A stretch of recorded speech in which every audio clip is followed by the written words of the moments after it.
এদিকে বৃষ্টিতে ফসলের মাঠ নষ্ট হওয়ায় নোয়াখালীর বাজারে বেড়েছে সব ধরনের সবজির দাম।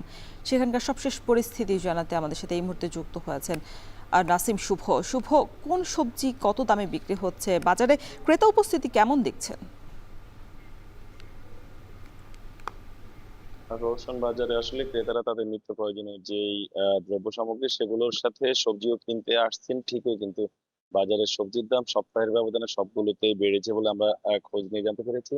এই জন্য আসলে যারা পাইকার রয়েছেন এবং যারা খুচরা বিক্রেতা রয়েছেন তারা বলছেন বৃষ্টির কারণে কিন্তু ফসলের মাঠে সবজির দাম গত এক সপ্তাহ ধরে যে বৃষ্টি এবং ঝড় হয়েছিল তাতে কিন্তু সবজি মাঠে অনেক সবজি নষ্ট হয়েছে, যার কারণে কিন্তু পাইকারি পর্যায়ে সবজির দাম কিছুটা বেড়েছে। তবে আমি এখানে এসে যেটি দেখেছি সেটি হচ্ছে পাইকারি পর্যায় থেকে খুচরা পর্যায়ে কিন্তু দ্বিগুণ দামে এই সবজি বিক্রি করছেন যারা বিক্রেতা রয়েছেন। আমি এখানে এসে আজকের বাজারে দেখেছি এখানে মূলত বলা যায় যে ৮০ টাকা কেজির নিচে কোনো ধরনের সবজি পাওয়া যাচ্ছে না। সবগুলো সবজি কিন্তু কেজিতে ৮০ টাকা কিংবা তার উপরে বিক্রি করা হচ্ছে খুচরা পর্যায়ে, এবং যেগুলো বিক্রি করা হচ্ছে পাইকার পর্যায়ে ৫০ থেকে ৬০ টাকা দরে।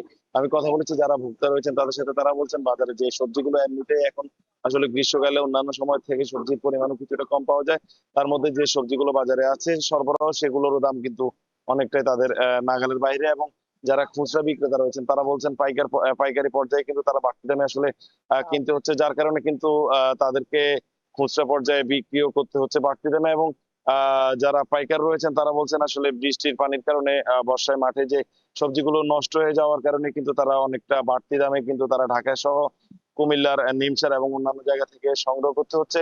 তো আমি কথা বলেছি বেশ কয়েকজন ক্রেতার সাথে, তারা জানিয়েছেন আসলে বাজারে সবজির যে ঊর্ধ্বগতি এবং সবজির যে দাম, এই নাগালহীন দামের কারণে কিন্তু তারা তাদের প্রয়োজনীয় যে চাহিদা সেই চাহিদা অনুযায়ী কিন্তু তারা কিনতে পারছেন না।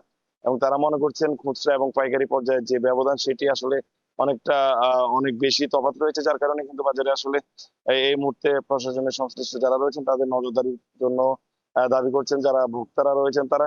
তারা বলছেন আসলে এই বিষয়গুলো যদি পাইকারি এবং খুচরার মধ্যে যে তফাৎ, যে ব্যবধান সেটি যদি কোনোভাবে কমিয়ে আনা যায় তাহলে হচ্ছে বাজারে যে সবজি রয়েছে সেগুলো আসলে ক্রেতা যারা রয়েছে তাদের নাগালের মধ্যে তারা সহজে কিনতে পারবেন। তো রোশন, এই ছিল আসলে নোয়াখালী থেকে সবজি বাজার নিয়ে আমার কাছে এখন অব্দি সব শেষ।